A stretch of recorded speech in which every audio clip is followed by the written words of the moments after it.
Hi friends, இன்றைக்கி சூப்பராக ஒரு நாட்டுக்கோழி குழம்பு செய்யலாமா? அதுக்கு ஃபஸ்ட்டு வந்து க்ளீன் பண்ணி எல்லாம் வாஷ் பண்ணதுக்கப்புறமா பார்த்தீங்கன்னா 3/4 கிலோவுக்கு மேலே இருக்குது இந்த நாட்டுக்கோழி. ஒரு 850 கிராம் கிட்ட இருக்குது. இதை வந்து குக்கரில் சேர்த்துருங்க. ஃபஸ்ட் வந்து நான் சூப் எடுக்க போகிறேன். அதுக்கு ஒரு கைப்பிடி அளவுக்கு வெங்காயம், ஒரு கைப்பிடி அளவுக்கு தக்காளி, கொஞ்சோண்டு கொத்தமல்லி, அதுக்கப்புறமா தண்ணி, உங்களுக்கு அந்த சிக்கன் வேகிற அளவுக்கு தண்ணி சேர்த்துக்கோங்க. உப்பு, ஒரு ஸ்பூன் மிளகு, ஒரு ஸ்பூன் சீரகம், இதை போட்டு மூடி நல்லா ஒரு 5 விசிலுக்கு குக் பண்ண விட்டுருங்க. மீன்வாய் கடாயில் ஒரு 5லேருந்து 7 டேபிள் ஸ்பூன் நல்லெண்ணெய் ஊற்றி 2 பச்சை மிளகா, 3 பெரிய வெங்காயம் சேர்த்து நல்லா வதக்கிக்கோங்க. ஒரு மீடியம் சைஸ் பெரிய வெங்காயம் தான் நான் வந்து சேர்த்துருந்தேன். அது வந்து நல்லா வதங்கினதுக்கப்புறமா 2 டேபிள் ஸ்பூன் அளவுக்கு ஃபுல்லாக இஞ்சி பூண்டு பேஸ்ட் போட்டுக்கோங்க. நல்லா ஃபுல்லாக 2 டேபிள் ஸ்பூன் போடணும். போட்டு நல்லா ஒரு 2 நிமிஷம் வதக்கி பச்சை வாசனை போனதுக்கப்புறமா 3 மீடியம் சைஸ் தக்காளி கட் பண்ணி சேர்த்துக்கோங்க. அது வதங்கிட்டு இருக்கும் போதே பார்த்தீங்கன்னா 5 விசில் வந்து ப்ரெஷர் இறங்கிடுச்சு.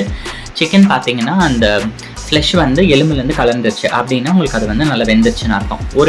ஒரு பெரிய வெங்காயம், ஒரு பெரிய தக்காளி வந்து மீடியம் சைஸாக இருக்கிறத எடுத்து பச்சையாக அரைச்சி சேர்த்துருந்தேன். அது வந்து நல்லா கொதிச்சு வற்றி எண்ணெய் பிரிஞ்சு வந்ததுக்கப்புறமா வேக வச்சிருந்த சிக்கனை அப்படியே வந்து எடுத்து அதில் போட்டுட்டு கறி மசாலா பவுடர் சேர்த்துருக்கேன். நீங்கள் வந்து நார்மலாக வீட்டில் அரைக்கிற குழம்பு தூள் கூட போட்டுக்கலாம். அதுக்கப்புறமா அரை தேங்காய், ஒரு மீடியம் சைஸ் தேங்காயில் அரை தேங்காய் எடுத்து 2 டம்ளர் தண்ணி வெதுன்னு ஊற்றி அதை வந்து பால் எடுத்து குழம்புல ஊற்றிட்டேன். அது கொதிச்சுட்டு இருக்கும். 1 டேபிள் ஸ்பூன் மிளகு, அரை டேபிள் ஸ்பூன் சீரகம், அரை டேபிள் ஸ்பூன் சோம்பு, 1/4 டேபிள் ஸ்பூன் அளவுக்கு கடுகு. இதை வந்து நல்ல லோ ஹீட்டில் வச்சு 2 மணி நேரம் நல்லா ஃப்ரை பண்ணிக்கோங்க. நல்லா ஃப்ரை பண்ணி ஒரு மிக்ஸி ஜாரில் சேர்த்துருங்க.